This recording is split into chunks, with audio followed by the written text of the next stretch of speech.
Okay, thank you for tuning in to another episode of On the Air with Eric Thompson. I am your host, Eric Thompson.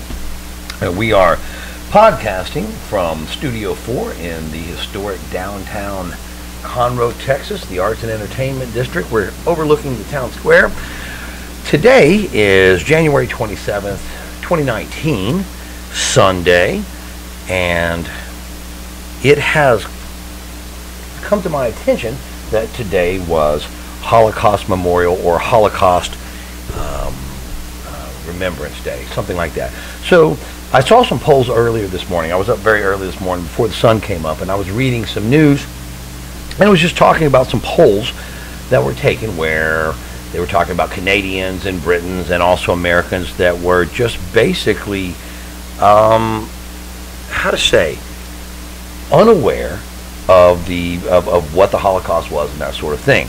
So I kind of took that, and in researching that, and I actually looked at some of the issues around the Holocaust. I consider myself just a hobbyist when it comes to history. But so anyway, I've kind of looked at this in the past. And some of the things that I found was there are some very, very smart people who are historians and researchers that have been jailed for having opinions that were counter to the Holocaust. And I don't mean people that are denying that it happened. I mean people that are just saying maybe the numbers were different, or there are some parts about the official story that they don't buy, and support it with evidence. And this is criminal activity. And so yeah, this is a criminal activity in a lot of countries all over Europe and Canada. I mean, they will literally put you in jail for voicing the idea that perhaps some part of the story of the official version of the Holocaust is either inaccurate or not true or whatever. So I'm not in any way, first of all, so I floated this concept of putting a story about this together today, and I sent a little blurb to a handful of people that I do, and I was shocked about some of the responses that I got back, where people were saying, you'd better be careful, and this is very sensitive. And it wasn't just one person. If you think that I'm talking about you specifically, I'm not. There was a handful of you. And they were saying, you better be careful, Eric, if you're looking into this story, you can't do this, you can't say that. And I was a little troubled by that whole entire concept of all the things that I can't say. And so they were saying, they started saying you can really trigger a lot of things. And so what started off just to be a small thing kind of turned into a kind of occupied my day. And I started thinking about just even the term trigger. What in the heck is trigger? What does it mean to trigger somebody? It's like all of a sudden, because I have an idea that they don't agree with, that they can become so out of control with their own emotions that the mere fact of my possessing an idea and voicing it calmly, rationally, civilly, they are unable to control their emotions, and so therefore it becomes my fault that they've lost their shit and do stupid things. I'm not sure, maybe I don't get the idea of triggering. Do I get to get triggered? Because, I don't know. And so I'm a little troubled by the mere fact that if someone even introduces the idea that through time and the passage of history that new facts come to light, new research, supercomputers, satellites, I don't know, and some additional details come about, that there should at least be the concept that the Holocaust or the details around it are at least up for study, and academics should be able to to study the Holocaust and freely talk about their findings. You would think that people would want people to spend their life and their energy to research out their history and report on it and write papers about it. And if they were able to find factual evidence that maybe more Jews survived the Holocaust, we'll get into that later, but if more Jews survived, how about that be a happy thing? Wow, 6 million didn't die. Maybe 5 or 4 or 3 or 2 or 1 died. Doesn't mean that it's not a huge travesty. Hell, it's something to celebrate. More people survived. What are we scared of when we can't have this kind of reflection on a historical item? I mean, we can talk about the JFK murder. We can talk about people with different ideas about that. We don't need laws to say you will get put in jail if you discuss this. So anyway, I'm just kind of freaked out about the free speech issue, and people who don't live in America, who are around the world, and they are being jailed, really jailed, for publishing or speaking out loud about the story. So just really quick, the people were saying, hey, that I talked to earlier today, they were saying people are going to accuse you of being a Nazi or anti-Semitic. Man, let's get a couple things straight.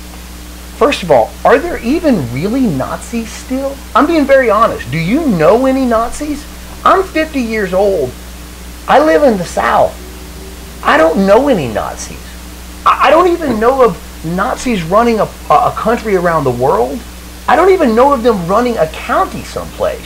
So this concept that everybody's a Nazi is kind of dumb. And then the other part is, these people today that call everybody a Nazi and therefore they dislike them, I kind of thinking it cheapens the real Nazis that both of my grandfathers fought during World War II. I had Papa Thompson, who was in the Pacific Theater, and Papa Parker, who is still alive, who fought in Germany. So I'm not a Nazi sympathizer. Both of my grandfathers went to war at very young ages to fight the Nazis. I'm looking at it simply from a free speech issue. I'm pro-free speech. I am pro-history, and I just can't believe how I'm disturbed, I think. I'm disturbed by the response that I got that I might even do a story that revolved around researching the Holocaust and updating facts as we come to know them based on further research and review. So that's what this whole thing was about. So before you jump to any conclusions, start trying to call me a National Socialist, you're nuts. I don't even know what you're talking about. And so there. That's my big caveat. So the short of, yeah, today, so I went out, I did some interviews. I did some interviews on the square. I'm going to show them in a minute. Just to see what people knew, just to kind of test our little hometown interviews on the street up against the polls that they said no one was aware of, didn't know all of this. I'm going to show each and every interview because I just did a few of them, and we'll show what people knew around here. Yeah. I think I'm going to do, just the response that I got from my friends or acquaintances on Instagram. I think I am going to do a more detailed show about this. I'm not a Holocaust denier. I'm in support of researching the Holocaust. And if you have problems with people researching a historical event, you might need to check your own insecurities or motives for not wanting additional facts to emerge. So I don't know. So, but that's it. But I think I really am going to try and get a person on who knows a lot more about it than me, who's more eloquent in the subject matter and informed. And I don't know. It just seems weird. I don't like the concept that in the country of America, where we have the First Amendment, where we have free speech, that somehow I can use that, except if you're talking about this subject or that subject or all these sacred holy cows that nobody allows you to touch. So, yeah. we'll take a look at these interviews. I don't know what I'm going to do about this, but one more thing. I'm just going to go back to this. The triggering thing. You better learn to control yourselves. If you feel like you're triggered, you better find out what's wrong with you. You might need to get some medication or some meditation or just some, I don't know, just some general grown-upness. So get a hold of yourself, because there's a whole lot of people out there that don't give a crap if you're triggered. That's a problem that you need to carry around. I know about this generation that there's all these microaggressions and all this other bull crap. Do you remember back in the day when people would say, sticks and stones may break my bones, but words will never hurt me? You remember that? That's what they used to tell me, like, hey, get over that. So I'm just going to tell you, get over it. I don't know about people who think that being triggered is even a damn thing, but there's a bunch of grown-ass men that don't give a shit if you're triggered. I'll show you the interviews, and I'm not even reading any news. It's just going to be a little micro blast. I'll have more. Hey, following up on a different deal. So I've wanted to be a little more prolific in spitting out podcasts, but it's kind of hard sometimes to find the time and the technology and the all the wherewithal to make it happen. I'm going to try to be a little bit more disciplined in getting stuff out, even if it's just going over some of the basic news and stories. I've tried to how would I say plant the seeds for some upcoming cool stuff. I'll try to share with you. But again, hey, thank you for tuning in. It means a big deal. If you will remember to subscribe to the channel, and you'll see as we get some updates, we're going to have some pretty volatile, kind of edgy stuff, I think. And it'll be kind of cool. But remember to subscribe. If you like this this type of stuff, I really hope that you'll like the program. And yeah, man, that's it. More coming soon. Also, I'll throw up some of my Instagram stuff. If you want to join me there, you're welcome to hop in and join my Instagram. Again, if you'll keep the flaming to an end, I'm not a Nazi. I'm not a Nazi sympathizer. I'm not an anti-Semite. All of that kind of stuff that somebody wants to say that everybody was trying to warn me about. I don't really care if I get called it. I just think it's ridiculous. So I'm just letting you know in advance. You can say it if you need to. If you'd like to just spare yourself the drama of putting it in the comments, you could. In any event, enjoy this. We'll catch up with some more on the air with Eric Thompson. See you.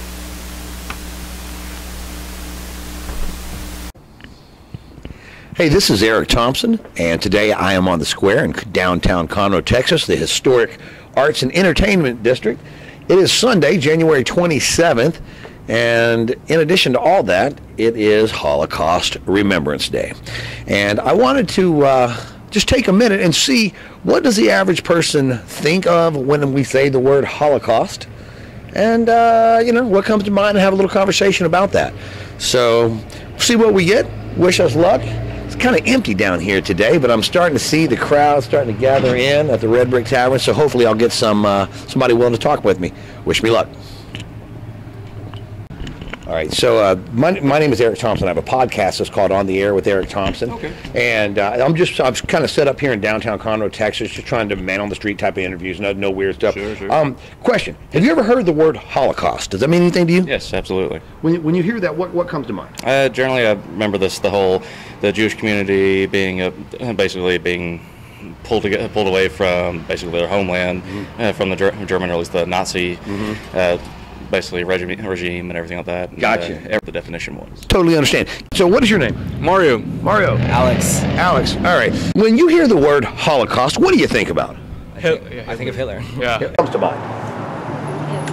Hitler. Okay. What about you? Anything? That's a hard one. It is. Yeah. Hitler. I guess. So what else? What else comes to mind? Hitler and what else? Germany, surrounding countries. Racism, gotcha. I guess social difference. Can you mention any other Holocaust besides the Jewish Holocaust? Nothing that comes to mind at the moment, to be honest with you. And do you... My grandpa's a huge history buff. And I love history, World War II especially, and all the Holocaust. I've studied a lot of it. But it was a terrible thing that happened to the people. and a lot of it was hidden secret. Do you feel like today that historians should be able to study the Holocaust and publish their findings? Oh, absolutely. I mean, there should be no reason that we should be, any bit ashamed of, our history. Our history is what makes us today. So, one thing that I've always enjoyed, at least about history, is that even though we get one side, there is so much more to learn on another side too. Sure. That's one of the biggest things that I've always found very interesting about it. Awesome. Do you find, do you feel like that they should be able to publish those findings openly and let them be like debated amongst their own peers? Oh, absolutely. There should be nothing really stopping us from doing that. That should be open for a discussion. We had spoken about when in high school that we'd all everybody, if you attended public school, probably heard about the Holocaust and that sort of thing. But do you remember anything called the Eisenhower's Rhine Meadow camps that were for the German POWs after the war? I've heard mentions of it, but honestly, I didn't really get too far involved into any of that portion of it. I wish I could deliberate any more. No worries. And then I'm just trying to find a general level of awareness. And the last is, do you remember any internment camps that were going on here in the United States? No, I'm not aware of any, at least. So at least nothing to my knowledge that I've ever come. Anything that might have been out in the desert? Nothing that's at least been mentioned to me. So anything regarding Japanese people rounded up and put into the desert during World War II? No, not at all. No, sir. Hey, thanks a lot. I really appreciate it. Hey, what's your name? My name is Arthur. Arthur? Yes. Hey, if you know what, and appreciate it. Okay, we're turning this off now, and then I was going to tell you the one that happened with Hitler. In Africa somewhere. What was it called? Nope. No, there's one in Africa, but I can't remember the name of it. Right on. Okay. Yeah, I think when people think Holocaust, they just immediately think, Germany, Hitler. Sure. So I think a lot of them haven't been as widely known, if they are, because I'm sure they are. Yeah, but I know gays, gypsies. Oh yeah, right. Minorities, basically. Minorities. Yeah. Okay, right on. And can you name any other Holocaust besides? Unfortunately, all the things that happened in that Sure. time fully. Yeah. So, are you familiar with the definition of Holocaust? Do you know where that word comes from? Unfortunately, I don't. At least not off the top of my head. No worries. I remember when I was in high school, I Sure. would just read. They would just mention it, and they would just say, "These are the events that took place during that time," but they never really gave us a full, true meaning to what. There was one in Africa. I just can't think of what it was called. Right on. Okay. So, let's see. Do you think that historians and academics should be allowed to study the Holocaust? Yeah. Do you feel like that they should be allowed to publish their findings amongst their peers, academic journals, go on TV, that sort of thing with them? Sure. Yeah. Yeah, I mean that's the one way to debate about it. If you have to put your point of view, and then someone obviously shows their point of view, and it's just a continuous Sure. Learning experience and just understanding different perspectives, I guess. Would you find it to be, I don't want to put words in your mouth, but let's say that in other countries and in Europe, it is actually illegal and punishable by jail and things like that to question any part of the Holocaust, meaning that if you found, do you know how many people that they say died in the Holocaust, the official story? Well, they say 6 million. However, if you were to come out and say, well, you think 5.5 million were killed, that is actually a breaking of the law in places all over Europe and even in Canada. Do you find that to be interesting? Yeah. Well, I know. Let me see any other questions. Have you ever heard of anything called the Rhine Meadow camps? No. And have you ever heard that there were actual people interned in camps in America during the same exact time period? No, I heard that there was a lot of fear, so there was cities and towns that pledged their allegiance to Germany and Hitler and his regime, but I hadn't. Do you know of any time during World War II where someone would have been in camps in America that we have American citizens? Didn't we? Oh, I don't know about American citizens. Not that I remember. I feel like didn't we have camps for Japanese people? I mean, we did have that. Yeah. That's exactly true. During the same time period. Okay. Well, that's really it. So today is a Holocaust Remembrance Day, and I was just trying to see what do people remember about the Holocaust, and do we know of such, and Is there, so when I was asking you about the Holocaust, the Armenians suffered the Holocaust, and which would be kind of, we didn't really hear about that one, at the hands of the Turks, and then it would have been the Cambodians also kind of had that sort of thing going on. But anyway, hey, thank you, ladies. What was your names? Astrid. Evelyn. Evelyn. All right. Well, you want to hear? We're done with this interview now. So, my name is Eric. I have a podcast called On the Air with Eric Thompson. And, I don't know. Never mind. All right. Sometimes not so much.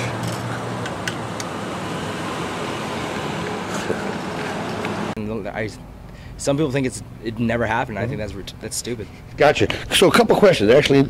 So, do you know what the word Holocaust actually means defined? Just curious. I have no idea what the real word is. No? Okay.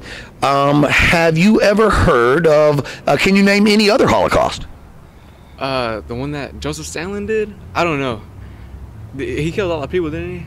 Is that a Holocaust? Could be. I don't know. Yeah, it could be. I don't know. Okay. I guess, I mean, if you think of Jonestown, that could be like a Holocaust type of thing. Okay. So you're talking about the guy out in Guyana and the religious leader, Jim Jones. Gotcha. Okay. So, and then let me ask you another question then. Do you feel like that people, academics today, should have the right to study the Holocaust? Yes. It needs to be studied. Do you feel like they should have the right and opportunity to publish their works? Yeah. Yeah, 100%. 100%. 100%. So It needs to be taught.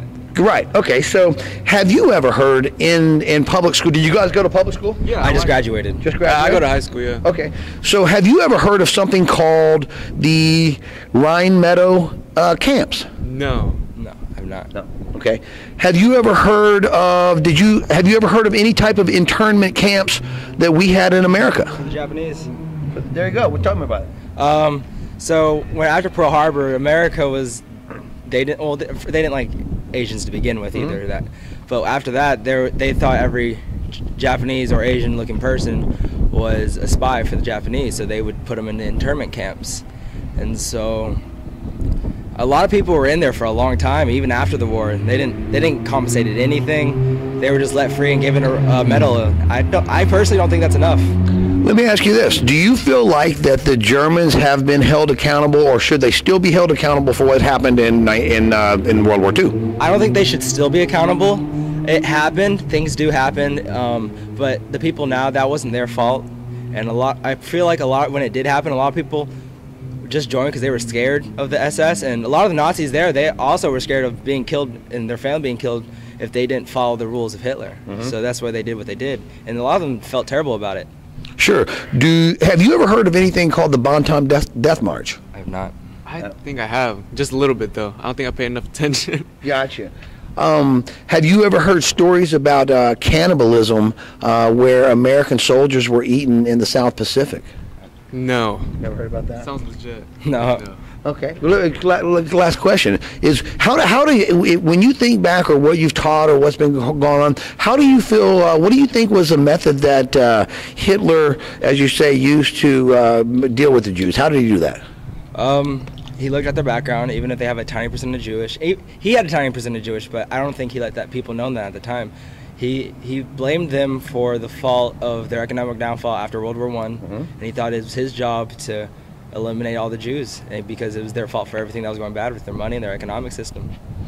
Do you would you find it interesting or weird that or what are your thoughts on? I don't want to put words in your mouth. What are your thoughts on if it is a literal crime, punishment by jail to question an official story of a news event? I think it's stupid. That's why in America we have the right to free press. We can say what we want, freedom of speech and all that. What are your thoughts? Yeah, I think it is stupid. I mean, why would you go to jail for that? You know, it's just freedom of speech. Yeah. So would you say that a freedom of speech would go towards papers or things that people would write if they had different thoughts, differing from even from the number killed or the methods or whether or not certain methods were even employed? I feel like the people need to know what actually happened. Appreciate it, man. Yeah, we just need facts. There you go. I appreciate it, guys. Thanks a lot. That's us for that. So, man, hey, guys, thanks a lot. 20th century was one marked by bloodletting on a previously unseen scale. Through advancement in science and industrialization, particular political and economic ideologies found new ways to enforce their ideals on populations.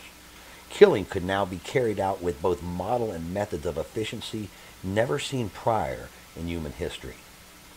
On January 27th every year, the Western world takes a day of remembrance to memorialize the victims of Holocaust. I think here it's appropriate to define Holocaust using the Webster Merriam version. Holocaust is a noun. The first definition is a sacrifice consumed by fire. The second, a thorough destruction involving existence of life, especially through a fire. An example, a nuclear holocaust. And three, usually, and it has here the Holocaust with a capital H, the mass slaughter of European civilians and especially Jews by the Nazis during World War II. An example being used, several members of her family died in the Holocaust, or with a capital H, Holocaust survivor. And then the last part of this definition, a mass slaughter of people, especially genocide. A Holocaust in Rwanda. As we saw in that definition, in today's culture, the word Holocaust, especially with the capital H, is usually understood to denote the atrocities suffered by the European Jewry under the German Third Reich. Today, we pay memorial to those who lost their lives there and celebrate the lives of survivors.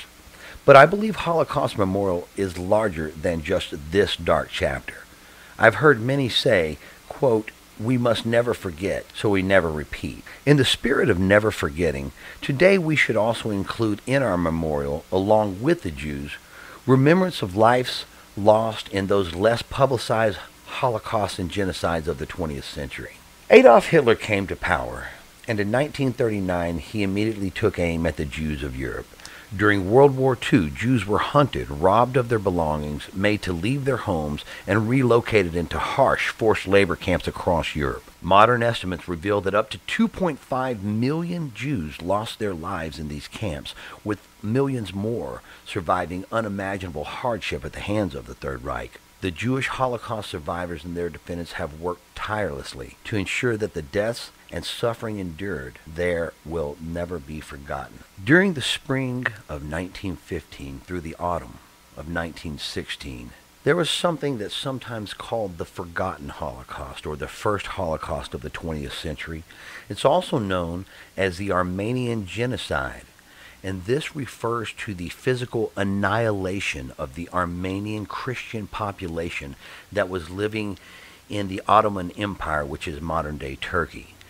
There were approximately 2.5 million Armenians living as a minority in a majority population of Ottoman Turks in 1915. Victims of the Armenian Genocide suffered local massacres that began in the spring of 1915. Others died during forced deportation marches and conditions of dehydration, starvation, and just succumbing to exposure. Up to 100,000 Armenian children were forcibly removed from their families and converted to Islam and then assimilated into Turk society. The picture you see here is of 19 Armenian girls who were raped by Muslim Turks and then crucified on crosses to make a mockery of their Christian religion. Turkey still today denies the occurrence of the Armenian Holocaust.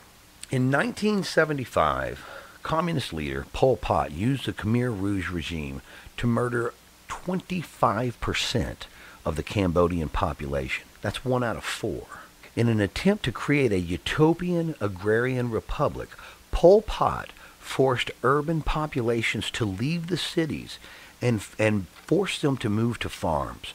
By 1979, an estimated 2+ million of Cambodian citizens lay dead in the fields of those farms, later known as the Cambodian killing fields.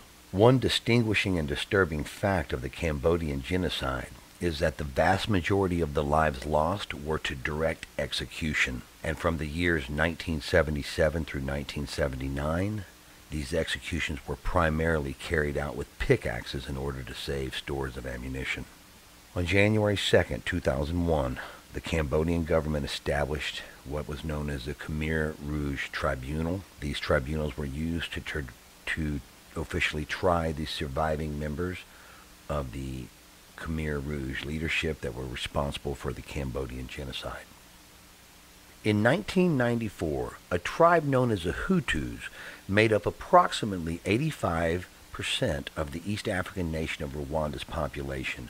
This vast Hutu majority viewed a much smaller but powerful tribe called the Tutsis, consisting of about 10% of the population, as a mounting threat. The arrangement was contentious at best, and political tensions had been mounting. On April 6, 1994, the president's plane was shot down. Who was responsible was never determined, but everyone on board was killed. The nation then imploded into chaos. Fighting turned to ethnic cleansing, and in a mere 100 days, 800,000 Tutsis were murdered. As Hutu civilians became involved in the conflict, machetes became the primary tool in carrying out these executions. Earlier, when I read the definition of Holocaust, it said, see also genocide. And as nouns, they are very much similar, but there is difference between the words genocide and Holocaust. Both include the systematic killing of a substantial numbers of people based on ethnicity, religion, political opinion, social status, or other particularity. But Holocaust, by strict definition, is distinguished as a sacrifice through fire and burned to ashes. While I look at those elements that make up the meaning of the word Holocaust on Holocaust Remembrance Day, phrases like systematic killing and political opinion and burned to ashes won't leave me alone unless I mention the next group. It's a rarely cited example, and if in truth, if one uses a strict definition, I can't think of a more fitting 20th century example in rounding out the final inclusion to this grim list. It needs little in way of introduction. On the 6th day of August, 1945, the crew of the U.S. B-29 bomber called Enola Gay was prevented by cloud cover from striking its primary target, which was the Japanese city of Tokyo. The crew opted instead for a secondary target. At 8:16 a.m. Japanese time, the world's first atomic weapon is dropped on the Japanese city of Hiroshima. At 8:17 a.m. on the same morning, 1 minute later, 80,000 of its citizens had been burned to ashes, burned to death. 50,000 more were severely burned but had yet to succumb to their injuries. 3 days later, on August 9th, with full understanding of the devastation it would cause, another United States B-29 bomber was ordered to drop another atomic bomb on the Japanese city of Nagasaki. This bomb was dropped at 11:02 local Japanese time. At 11:03, 1 minute later, 70,000 of the city's citizens had been burned to ashes or burned to death, and an estimated 50,000 would later die in the injuries they sustained. In 2 separate single minutes, 150,000 Japanese burned to death. I know that some will begrudge me for putting the Japanese on this list, citing that they started it, Pearl Harbor. Perhaps there are still Americans alive who fought in that war, and they're going to say that I somehow cheapen it. I'm only talking about loss of life endured that may rise to possibly meeting the elements of Holocaust. And I do not see how, if I search myself truthfully, how what happened in Japan at the hands of the Americans does not qualify. Millions lost their lives to genocide and Holocaust during the 20th century. No one group can be singled out to blame for these losses, and no one group has a monopoly on suffering and pain involved with moving forward and deciding to live and to remember the loved ones and the ancestors lost in these tragedies. No, as humankind, the blame is each of ours, just as the losses are each of ours. And as we, and I use the capital W when I say we here, as we march into the 21st century, pray the lessons we learned are never forgotten. Regrettably, there is more to this story. Did you know that I could be jailed for producing this podcast? Yes, that's right. It's a criminal offense. And it's not criminal offense for pointing out where the Americans with the A-bomb and dropping it on Japan, and it's not for blaming the Turks for the Armenians' loss of life, even though the Turks reject it. It's not for mentioning Pol Pot and the Khmer Rouge and the people who were killed grossly with pickaxes. It's not for pointing out the Hutus as the aggressors in Rwanda. Nope. It's none of these. All of these are completely open to continued historical research, to study, to debate, to public discussions as they should be. It's an important part of assembling our history. And most importantly, the right to hold and voice a position other than the exact official version. Yeah, earlier I said I could be jailed. I could be jailed in Austria, in Belgium, Canada, Czech Republic, England, France, Germany, Hungary, Liechtenstein, Luxembourg, Lithuania, Poland, Portugal, the Netherlands, Romania, Spain, Slovakia, Switzerland, and that's just a quick list that I could find. Now you may be wondering, what am I talking about? But I'm serious. Do you have any idea what criminal act I have committed during this podcast, in the creation of this podcast in those countries? Well, I'm going to tell you. After showing you the updated plaques at Auschwitz, I, using Auschwitz's own official downgraded estimated numbers, came up with a correlating downgraded overall estimated death toll. That's it. I used math. Even openly adjusting the death toll from the old disproven figure is a crime, apparently. Even if the information comes from Auschwitz itself. It's as if new information emerging somehow detracts from the validity of their story. Is there a reason publishing independent research about the Jewish tragedy is completely illegal? If you make discoveries outside the, quote, officially accepted version, that is considered absolutely illegal in the above countries that I listed. Why is it criminal to publish academic findings about the Jewish Holocaust if you find new material not collaborated in the official version? Anything outside of that is illegal. It's not illegal to research and publish findings on any of the other tragedies that I mentioned. I find this academic blackout absolutely unacceptable, both for the survivors of that tragedy and for the deceased. And with that in mind, no day of Holocaust remembrance would be complete without remembering those brave researchers and historians who suffer either currently or in the past suffered incarceration, some being physically beaten, and I understand some losing their lives for the research and publication of their findings. Right now, as you watch or listen to this podcast, there are dedicated, brilliant academics, men and women whose only crime is a thought crime, who are occupying prison cells right now, and ultimately you and I will never have the opportunity to review their work, neither will their peers and other academics. We never get to decide if it's good or bad research, as some Euro governments, and including Canada, see it too dangerous to print. They can't take the chance. But the question is, they can't take the chance on what? Something coming to light? The story being additionally fleshed out? Why are the laws? Why do we need laws to keep a 75-year-old story from being updated as history reveals new discoveries about old tragedies? I don't pretend to know these answers, but I find it suspect as hell when one group is scared of others expressing ideas. After all, isn't that what got this whole thing started in the first place? Question everything. And thank you for listening to On the Air with Eric Thompson. Signing off. I'm Eric Thompson.